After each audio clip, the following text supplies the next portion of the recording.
자, 이번 시간에는 전선세무 2급 111회 이론을 한번 풀어볼게요. 1번, 다음 중 재무제표의 기본 가정에 대한 설명으로 가장 옳은 것. 자, 기본 가정을 한번 보고 넘어갈게요. 자, 여기 보시면 예전에 재무회계 할 때 다 배운 내용이죠? 자, 기본 가정, 기업 실체 가정, 계속기업의 가정, 기간별 보고의 가정 세 가지가 있죠. 일단 기업 실체 가정, 기업을 소유주와 독립적으로 존재하는 회계 단위로 간주하고 이 회계 단위의 관점에서 경제활동에 대한 재무정보를 측정 보고하는 것. 그래서 기업 실체 가정은 회계 단위랑 같은 말이에요. 그래서 소유주와 독립적으로 존재한다. 이게 포인트죠. 자, 계속기업의 가정.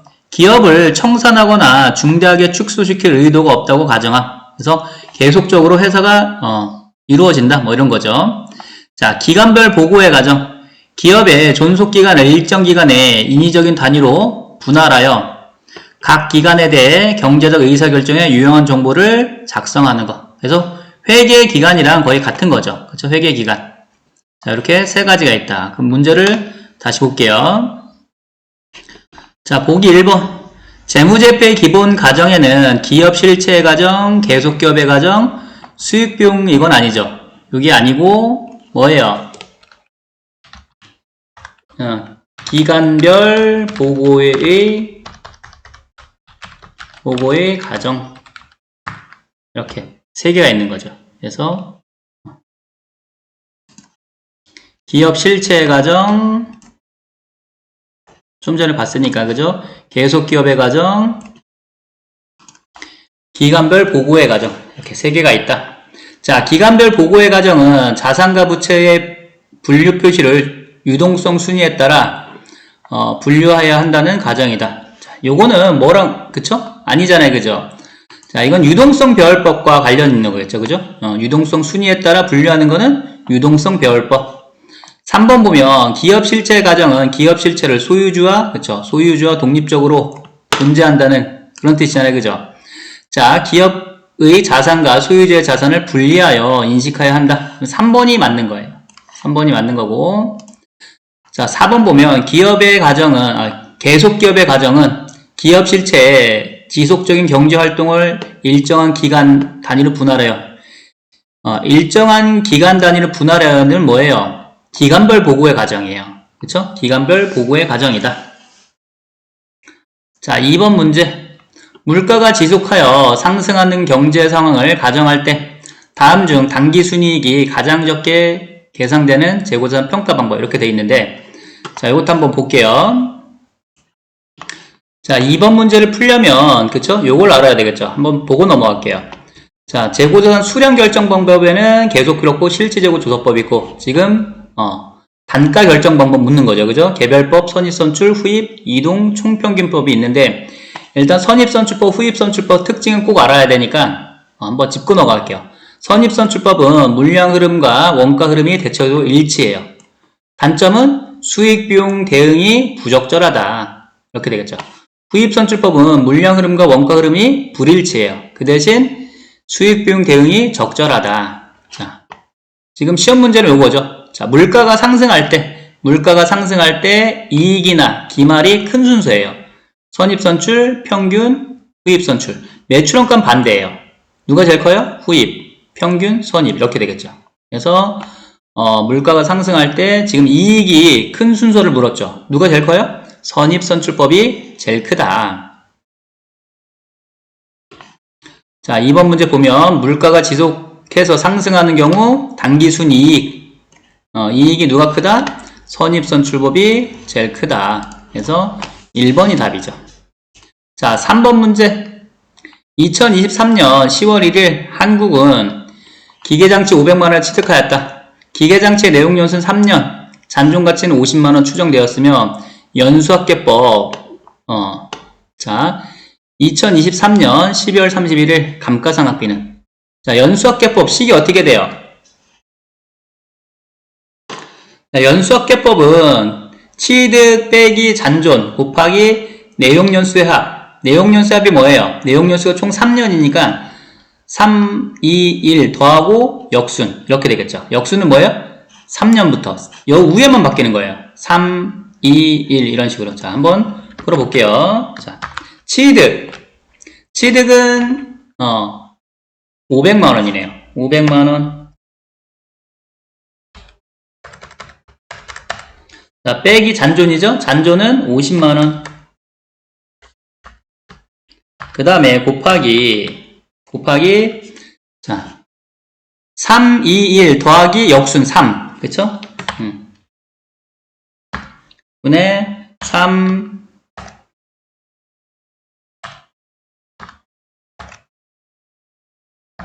더하기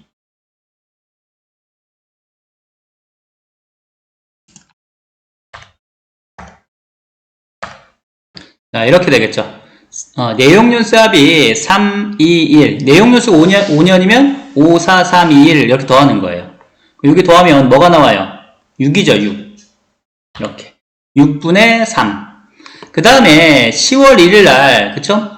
2023년 10월 1일날 취득했으니까 그쵸? 또 곱하기 10, 11, 12월 몇 개월치? 3개월치 그래서 곱하기 3 나누기 12 이렇게 12분의 3 하면 되겠죠.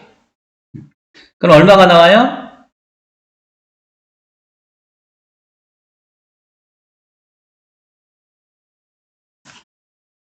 그러면 56만 2,500원이 나오네요. 그래서 2번이 답이죠.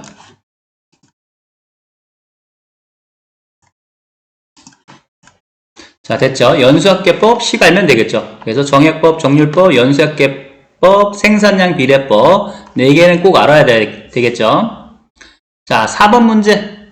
다음 중 무형자산에 대한 설명으로 옳지 않은 것. 자, 1번 보면 무형자산의 재무제표 표시 방법으로 직접법만 아니죠. 직접법, 간접법 다 사용할 수 있어요. 그래서 직접법만이 아니라 간접법도 가능하다. 직접법, 간접법 이렇게 됐죠? 자, 무형자산 상각시 잔존가치는 0으로 본다. 그쵸? 없는 게 원칙이잖아요. 그죠? 일단은 옳지 않은 거니까 1번이 틀렸네요. 무형자산의 잔존가치는 없는 게 원칙. 그럼 2번은 맞고 3번 무형자산은 유형자산과 마찬가지로 매입가액의 취득 관련 부대 원가를 가산한 금액을 취득 원가로 한다. 그죠? 자산은 매입 부대 비용 다 더해야 되겠죠? 자, 4번 보면 무형자산의 상각기간은 독점적 배타적인 권리를 부여하고 있는 관계법령이나 계약에 정해진 경우를 제외하고 20년을 초과할 수 없다. 그래서 4번도 맞는 거예요. 그래서 4번에 1번. 자, 5번 문제. 자본 항목은 그죠? 다 외웠으니까 자본 조정 맞는 거 찾는 거죠. 일단은 자기 주식, 처분 손실, 자본 조정이죠. 1번이 답이네요. 주식 발행 초과금은 자본잉여금, 그죠? 자본잉여금, 그 다음에 매도 가능 증권, 평가 손실, 기타 포괄 손익 누계, 감자 차익, 자본잉여금 이렇게 되겠죠. 자, 6번 문제. 다음 중 원가의 개념에 대한 설명으로 가장 옳지 않은 것. 자, 기회원가. 자원을 다른 대체적인 용도로 사용할 경우 얻을 수 있는 최대 금액. 그치, 맞죠? 매몰원가. 과거의 의사결정으로 이미 발생 원가로 현재 의사결정에 고려하지 말아야 하는 원가. 그죠? 현재 의사결정에 영향을 주지 않아요. 자, 회피 가능 원가. 특정한 대체안을 선택하는 것과 관계없이.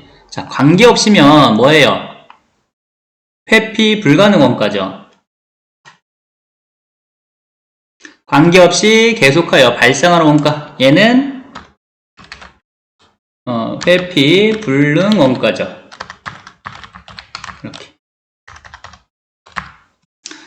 얘는 회피 불능 원가다.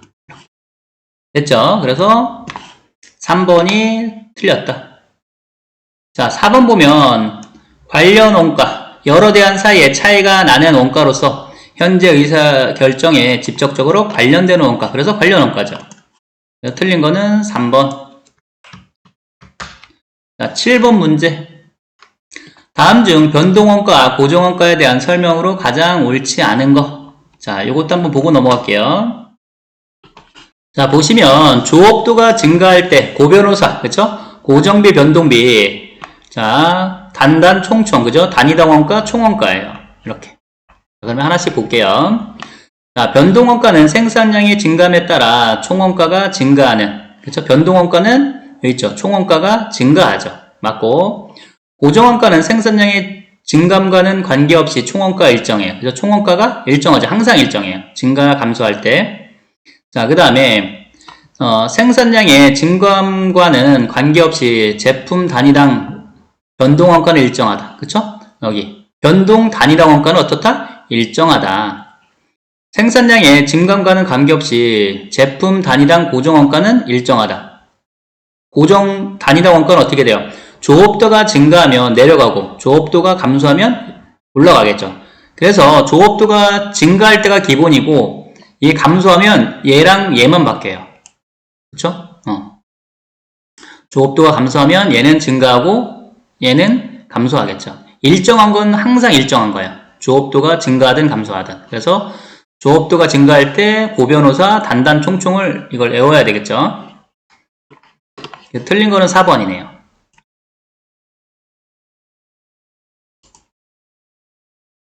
자, 됐죠? 8번 문제. 다음 중 제조원가 명세서에 대한 설명으로 가장 옳지 않은 것. 자, 제조원가 명세서 보고 갈게요. 자, 여기 보시면 일단은 기본적으로 제조원가, 제품 제조원가, 매출원가, 식을 알아야 되겠죠. 제조원가는 직제, 직노, 재가. 그래서 직제, 직노를 뭐라 그래요? 기본원가. 다른 말로 기초원가. 직노, 재가는 가공원가, 가공비예요. 그 다음에 제품 제조원가, 기초제공품 플러스 제조원가, 그죠? 여기 이렇게 넘어가는 거죠. 마이너스 기말 제공품. 그 다음 매출원가는 기초제품 플러스 제품 제조원가 마이너스 기말 제품. 요 세 개의 식은 알아야 돼. 자, 그런데 여기 파란색으로 이렇게 체크되어 있는 거, 제조원가 명세서는 여기까지만 표시되는 거예요. 그래서 위에 부분. 그러니까 제조원가 명세서에서 볼 수 없는 거는 매출원가, 기초제품, 기말제품은 알 수가 없어요. 얘는 여기서 넘어오니까 알 수 있지만, 그래서 제조원가 명세서는 여기부터 여기까지다. 파란 데까지. 그러니까 제조원가 명세서에서 알 수 없는 거는 매출원가, 기초제품, 기말제품. 자, 그러면 이어서 볼게요. 옳지 않은 거. 제조원가 명세서는 기말제품 재고액이 표시된다. 표시돼야 안 돼요. 안 되죠. 그래서 제조원가 명세서에는 매출원가, 기초제품, 기말제품은 표시되지 않아요. 그래서 1번이 틀렸죠. 자, 판매비와 관리비는 제조원가 명세서의 명세서 작성과 관련이 없다. 그죠?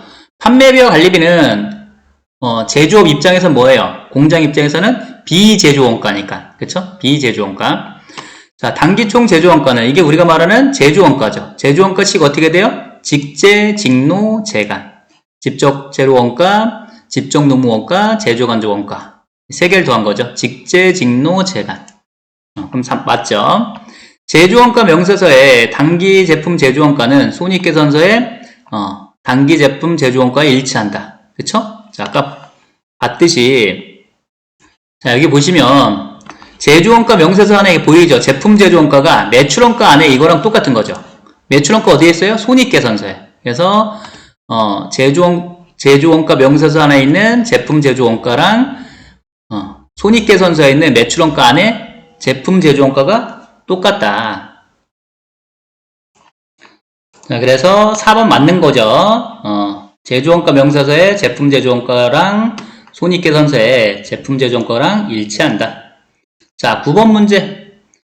캠핑카를 생산하여 판매하는 붕붕은 고급형 캠핑카와 일반형 캠핑카 두 가지 모델을 생산하고 있다. 모델별 제조와 관련하여 단기에 발생한 원가는 각각 아래와 같다. 붕붕은 직접 재료 원가를 기준으로 제조 간접 원가를 배부하고 있으며 단기에 실제 제조 간접비 240만 원이다. 일반형 캠핑카의 뭘 구하래요? 단기총 제조 원가를 구하래요. 자, 단기총 제조 원가는 일단 직제, 직노, 재간이잖아요. 그죠? 판을 하나 더 만들어 볼게요.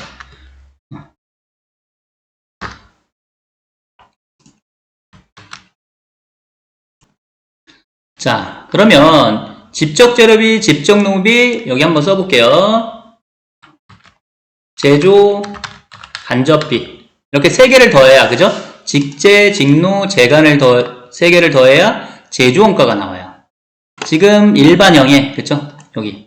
자, 일반형에 제조간접비 배부액을 구하면 3개 더하면 그게 답이겠죠? 자, 한번 계산을 해볼게요. 자, 실제 제조간접원가가 240만원이네요. 240만원. 자, 곱하기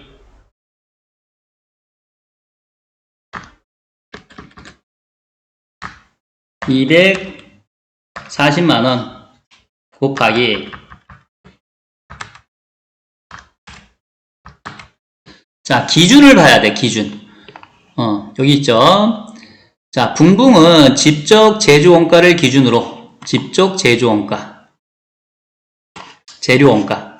그러니까 기준은 여기죠. 여기를 봐야 되겠죠. 자, 그러면 총 직접 재료원가가 300이에요. 이거 2개 더한 게 300이죠. 300분의 일반, 120. 이렇게 되겠죠. 그럼 식을 세우면 300분의 120 나누기 300. 이렇게 식을 세울 수 있겠죠.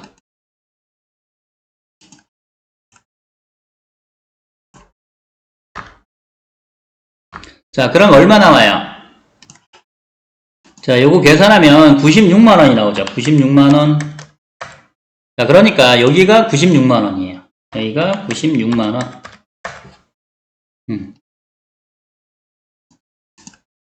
자, 그래서 여기 3개를 더하면 되겠죠? 그래서 일반형 캠핑카의 제조원가, 직제, 직노, 재간을 더하면 되겠죠? 직제, 직노, 재간 다 더하면 얼마 나와요? 276만원. 그래서 276만원이 나온다. 됐죠? 자, 10번 문제. 다음 자를 이용하여 평균법에 따른 종합원가 계산을 적용할 경우 가공원가에 완성품 환산량, 단위당 원가. 그렇죠? 뭐 이거는 쉽죠? 자, 볼까요? 평균법이고, 그죠? 가공원가예요. 가공원가. 평균법이니까 기초가 없고, 완성 기말. 그쵸? 자, 완성을 구해야 되겠네. 그죠? 자, 지금 완성품이 없으니까 완성품 어떻게 구해요? 기초 플러스 단기 투입. 그쵸? 단기 투입 마이너스 기말. 이렇게 하면 완성품이 나오겠죠?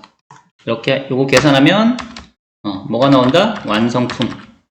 자, 그쵸? 2,500개 더하기 3만. 마이너스 4,000 하면 완성품이, 계산하면 28,500개가 나오죠. 28,500 이렇게. 그쵸? 완성품이 주로 잘 나오지만 없을 경우, 그죠? 기초 플러스 단기 투입 마이너스 기말 하면 나오겠죠. 그래서 28,500원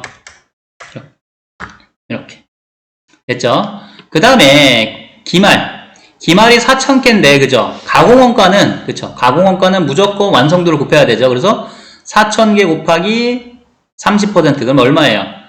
4, 3, 12. 4, 3, 12, 1200개죠. 1200개. 이렇게. 자, 그러면 요거 2개 더하면 뭐가 나와요? 완성품 환산량. 완성품 환산량이 더하니까 29,500이 나오네요. 500이 아니라 700, 그죠? 덧셈을 잘못했네. 그래서 완성품 환산량이 29,700이 나오죠. 그쵸? 완성품 환산량은 구했는데 뭘 구할 거냐면 최종적으로 단위당 원가를 구할 거예요. 단위당. 완성품 환산량, 단위당 원가. 자, 그러면 이제 마무리 거의 다 됐어요. 자, 가공원가, 가공비에 원가가 3만원, 130만 6,500원. 더하면 얼마가 나와요? 더하면 130만 133만, 그죠? 133만 6,500원이 나오겠죠. 자, 나누기, 그쵸? 나누기, 요거, 완성품 환산량으로 나누면, 그쵸? 29,700원. 이렇게. 요거 계산하면 되겠죠. 요거 계산하면 45원 나오나요? 45. 이렇게. 그래서 45원이 답이다. 됐죠? 자, 11번. 다음 중 부가세법상 면세, 뭐 어려운 건 아니죠, 이것도. 자, 일단은, 우등 고속버스 과세예요. 그 다음에 토지의 공급, 그쵸? 토지의 공급은 면세. 그 다음에 자동차 운전면 학원 과세예요. 식용으로 제공하는 외국산. 자, 식용으로 제공하는 건 국산이든 외국산이든 다 면세예요. 면세. 그 다음에 형사소송법에 따른 국선변호인의 국선변호 면세예요. 그쵸? 그 다음에 제작 후 100년이 초과된 골동품. 골동품은 과세예요. 100년 이런 게 중요한 게 아니라 골동품은 과세. 그래서 나라마 3개네요. 3개. 면세는 3개다. 자, 12번. 다음 중 부가세법상 대손세 공제에 대한 설명으로 가장 옳지 않은 것. 뭐 이거는 실기 때 다 배운 거죠. 자, 대손 사유는 부도 발생일로부터 6개월. 그쵸? 부도 같은 경우는 6개월이 경과돼야 돼요. 그쵸? 그래서 부도음 부도소표. 자, 그 다음에 회수기일이 6개월 이상 지난 채권 중 채권 가액이 30만원 이하. 이건 소액채권이죠. 그죠? 소액채권은 회수기일로부터 6개월이 지났으면 대손세 공제를 받을 수 있다. 그쵸? 6개월 경과 소액채권. 그쵸? 자, 재화를 공급한 후 공급일부터 15년이 지난, 15년이 아니라 몇 년이에요? 10년이에요, 10년. 10년. 15년이 아니라 10년이다. 그래서, 자, 공급일부터 10년이 지난 거는 대손세 공제를 받을 수 없겠죠, 그죠? 그래서 이거는 틀렸어요.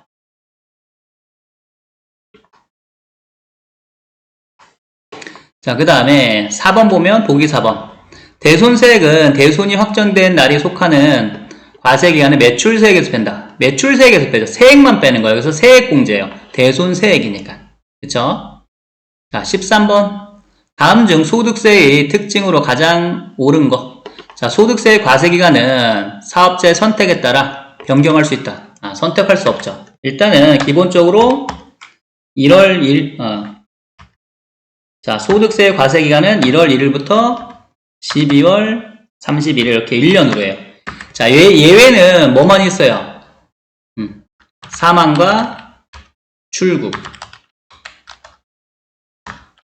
이 두 가지만 예외의 사항이에요.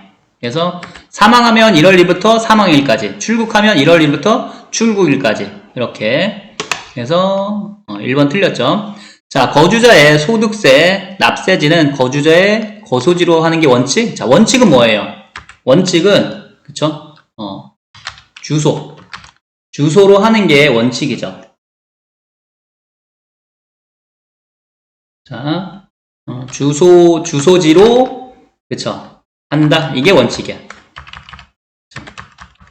그런데 만약에 주소지가 없는 경우 거소지로 한다. 이렇게 말이 되겠죠. 그쵸? 자, 됐죠? 이렇게. 그래서, 원칙은 뭐다? 원칙은, 여기서부터 쳐야 되네.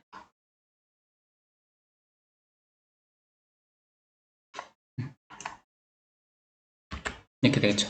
원칙은 주소지로 한다. 주소지가 없는 경우, 거소지로 한다.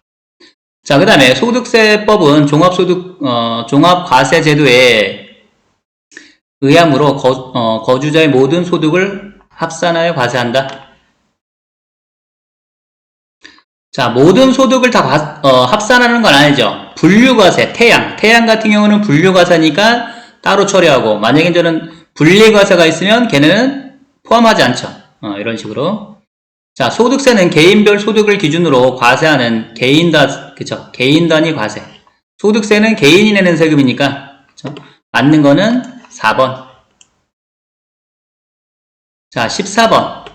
거주자 김민재 씨의 소득이 다음과 같을 경우, 종합소득 금액은 얼마인가? 이렇게 돼 있어요.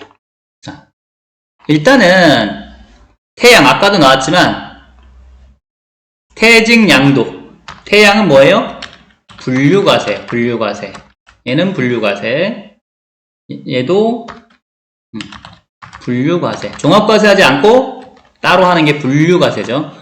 그 다음에 근로소득세 있고 이자소득이 2200이요. 2200이면 종합과세 대상이죠. 물론 지금 이제 2026년에 법이 조금 바뀌었지만 종합과세, 분류과세도 선택할 수 있어요. 만약에 종합과세를 선택했다면 그죠? 과세 대상이에요. 그리고 이거랑 요거랑 두 개만 지금 종합과세 대상이죠. 이거랑 이거 이렇게. 그래서 이자 배당 같은 경우는 요즘은 단서가 나와야 돼요. 가로 안에 뭐 그쵸? 종합과세를 했는지 분리과세를 했는지 둘 중에 하나가 나올 거예요. 이렇게 가로 안에 이렇게 종합과세를 했는지 분리과세를 했는지 요즘 문제는 나와야 될 것이다. 2026년에 바뀌었으니까 만약에 분리과세를 선택했다면 뭐예요? 얘도 빼야 되겠죠. 자, 3천만원 2200 더하면 얼마예요? 5200 이렇게. 자, 15번 다음 중 소득세법상 근로소득의 원천징수 시기가 틀린 것은? 자, 요 두 가지만 외우면 되죠. 15번 문제 같은 경우는 자, 1월부터 11월 기속 근로소득을 12월까지 지급하지 않은 경우는 뭘로? 12월 30일에 지급한 것으로 보아 소득세를 원천징수한다. 그래서 날짜가 12월 31일 이렇게 되겠죠. 자, 12월은 달라요. 12월 거만. 12월 기속 근로소득을 다음 연도 2월 말까지 지급하지 않은 경우 그 근로소득은 다음 연도 2월 말에 지급한 것으로 본다. 이렇게 되겠죠. 날짜. 그렇죠? 1월부터 11월은 12월 31일 요걸 외워야 되겠죠. 그 다음에 12월 거만. 12월 거는 2월 말까지 지급하지 않으면 여기 2월 말 이렇게 되겠죠. 그래서 틀린 거는 몇 번이에요?